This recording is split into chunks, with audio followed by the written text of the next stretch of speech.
Rappelez-vous du temps de l'esclave où on voit le noir ramasser le coton en chantant. D'accord ? On l'a tous en tête ? Tous les films américains à peu près l'ont programmé depuis l'origine du cinéma. C'est-à-dire que c'est une image qui s'associe à un peuple qui pense par son corps et non pas par sa tête. Et donc, puisqu'il pense par son corps, il est dans l'émotion. Et comme il est dans l'émotion, il ne peut que réagir en vibrant à la musique.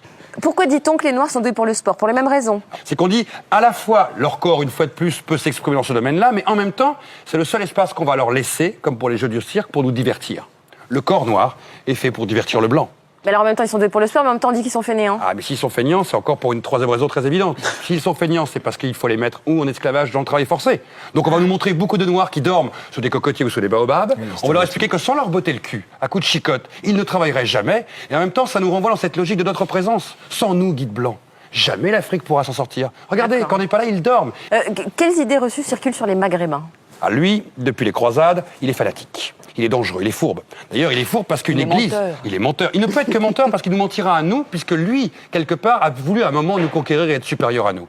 Le Maghrébin, par définition, alors que le noir est un grand enfant que l'on pourra mater, contrôler, le Maghrébin, jamais. Donc il va falloir le surveiller en permanence, car il va à tout moment pouvoir nous poignarder, nous trahir, nous mentir. D'une certaine manière, n'oublions pas qu'il frappe ses femmes, n'oublions pas que sa religion le pousse à être un fanatique, puisque c'est même écrit, et n'oublions pas que, de toute façon, il est au fond de l'âme, il suffit de regarder son œil, regardez les caricatures qu'il y a sur les Maghrébins, elles sont terribles.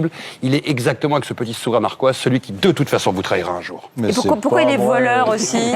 Ça va pas, non. Pourquoi il est voleur? Parce qu'il ne travaille pas. Et d'ailleurs, c'est ce qui va accompagner la première immigration en France des Maghrébins. Ils sont perçus comme par des porteurs de maladies, mais surtout comme des voleurs naturels. Donc il faut les contrôler. Et c'est pour ça qu'en France, dès 1926, il y a des organismes spécifiques de contrôle des Maghrébins. Bon, et les Asiatiques alors? Ah bah eux, c'est la base grouillante, c'est l'invasion jaune. Mais d'où ça vient, ça? Alors ça vient à la fois de la guerre des boxeurs en 1900, où ils se révoltent contre l'autorité occidentale qui va s'installer en Chine, et la première victoire d'un peuple de couleur sur l'Occident, la défaite de la Russie face au Japon en 1905. Donc c'est la masse grouillante. Mais ils sont extrêmement travailleurs. Ah mais ça c'est normal, parce que alors ça date d'une époque lointaine. L'Africain est bon pour la guerre, le combat, le corps, ça revient, donc on l'envoie en première ligne.